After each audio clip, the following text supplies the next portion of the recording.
ماینکرافت، ولی نمیتونم روی رنگ زرد برم. راستی هدف این ویدیو دایمنده. خب دوستان، ما اول برای اینکه بخوایم دایموند پیدا کنیم باید یه پیککس آهنی داشته باشیم که بتونیم دایموندها رو بکنیم. پس باید الان بریم دنبال آهن. خدا کنه پیدا کنیم. ایول تو این چه احتمال. آخ جون، بریم بگردن شاید بیشتر باشه.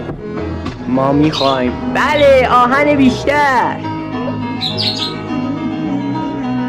کم هم چوب بکنیم برای دستش. خب پیککسمون رو درست کنیم. بله چه پیککس.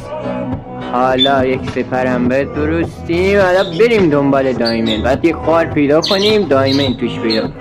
اینم قار. بریم پایین. برو بریم. آروم بمیر.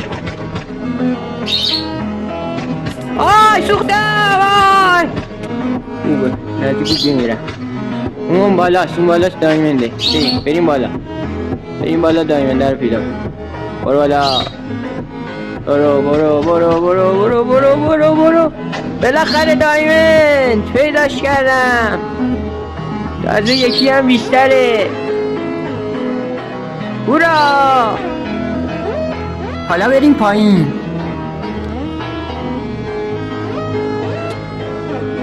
خب بچه‌ها تونستیم به هدفمون برسیم. حالا این دایمندا رو میدم به شما هم در عوض منو ساب کنین. لایک ساب فراموش نشه. تا ویدیوی بعدی خداحافظ.